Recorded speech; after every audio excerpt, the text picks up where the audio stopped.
Hi there, how are you doing? I'm sure you're enjoying your campus life. We all do, in fact. If you ask me, after all these years, I miss my campus life. The fun, the wonderful time one has with friends, your favorite faculties, and of course the wonderful sessions, the summer training, the internships, the projects, they all add up to make your campus life very, very memorable. But there comes a time when you are primarily in the final year, in your final semester. Come October, November, December, you know you are passing out next year, whether you are doing your engineering program or your management program. Your immediate future bothers you. There's a bit of a stress factor that builds up.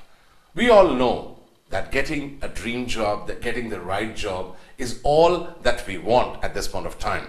I'm going to share all my experiences in the past 2 decades in the corporate world, in the world which is a lucrative world that you want to go. You come from a past, your campus has been a wonderful bridge these past few years, and your future reckons you.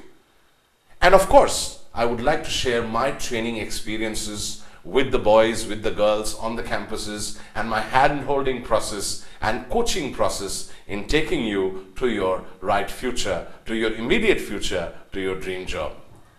Remember, the first thing first that is very, very important to all of us is to have a very clear picture, the right vision. It is often said that the best candidate does not get the best job. It is always the well-prepared candidate who gets the best job. It is always the well-prepared candidate, according to the requirements of the corporate world, according to the requirements of the decision makers. When you prepare yourself, that is your best chance of getting selected. And there are certain very simple processes that you start following. Yes, you do not have too much time. You just have a couple of months to go. So get started, put on a pedal, and let's prepare ourselves. First thing first, remember, is the right vision. As I've just mentioned a little while ago. What is vision? A perfect picture of your future. Please have a very clear view and picture and the industry and the kind of companies you want to go. That's the first step. And believe me, the more you research about the companies, the more you research about the industry, whether you want to get into IT, you want to get into retail, you want to get into FMCG, you want to get into telecom, you want to get into the hardcore manufacturing processes, or you want to get into the government or the public sector. Remember, you are a good candidate, you are good, but that is not enough. Because in this competitive environment, placements, as we talk about, or getting the right job, is all about competition, because there are others like you in the market who could be as good as you or even better. How do you improve yourself? Instantly, take a few points in your mind. Who is the right candidate? What are the companies looking out for? What is in the decision maker's mind?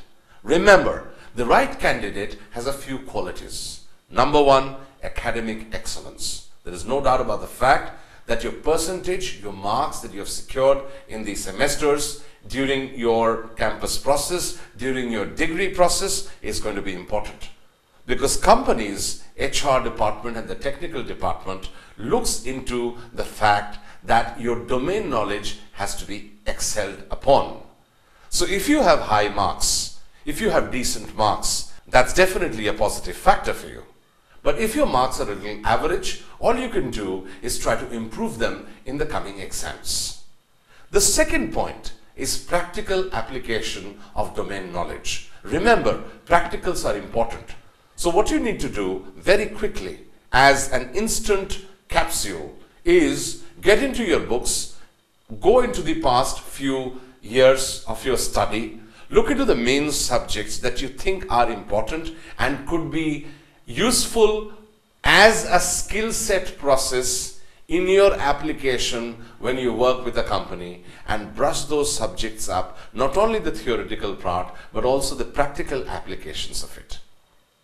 The third factor is, of course, very important. How much connect does the candidate has made over the course pattern?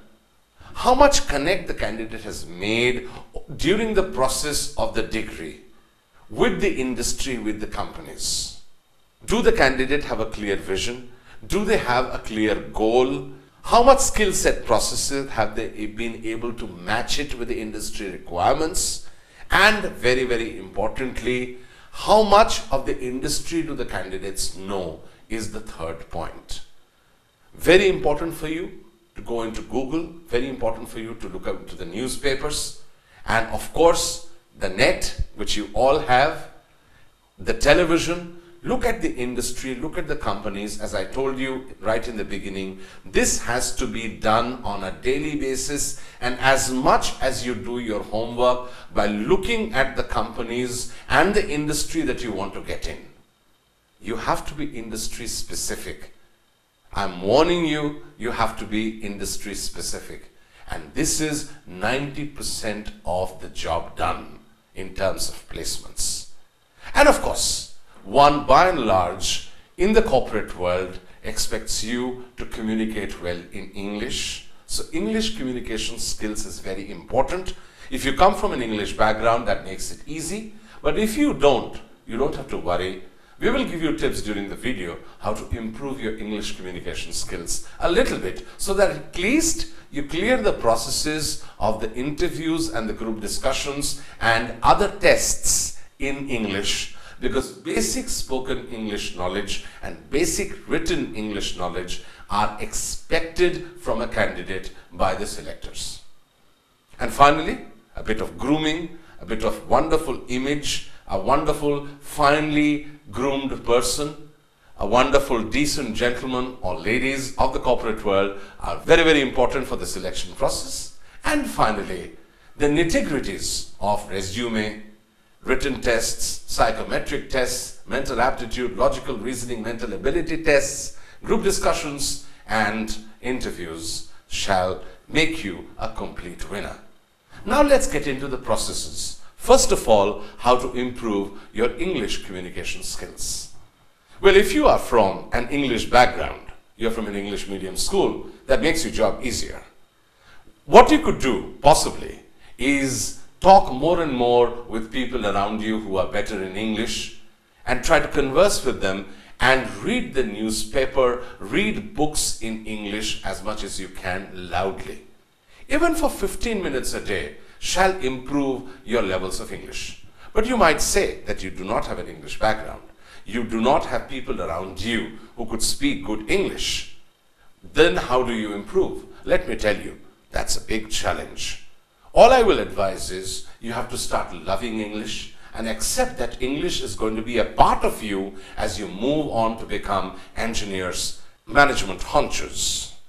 So it's time that you listen to English programs. It's time that you start reading the newspaper loudly. It's time that you talk to people more and more around you in English. And it's time that you look into the frequently asked questions that we shall give you towards the end of this video and start rehearsing them and answering them before the mirror.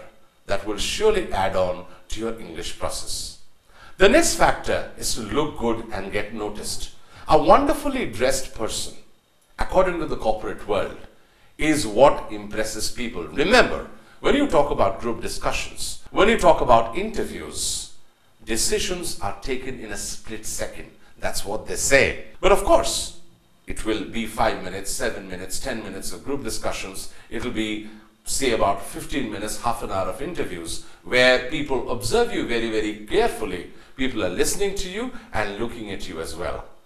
So your facial expressions, your body language, your etiquettes, and of course, your wonderful dressing will add to the whole funda. If you can see the screen, we have laid out a few points here.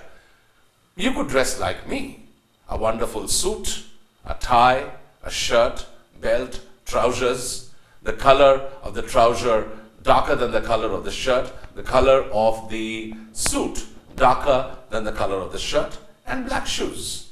That's enough for the gentleman. For the ladies, you could dress like a man, you could wear a jacket, you could wear a shirt and trouser and belly shoes, or you could wear a nice long skirt with a trouser, or you could, of course, wear saris to an interview or a suit, nice suit to an interview. The basic point of dressing up for an interview is not to look too shiny, not to look too gaudy, but enough to show that you're serious for it and you look like them. One way of influencing decisions, remember, in those short processes of selection is to mirror the other person. And looks is definitely one of them. Dressing is definitely one of them.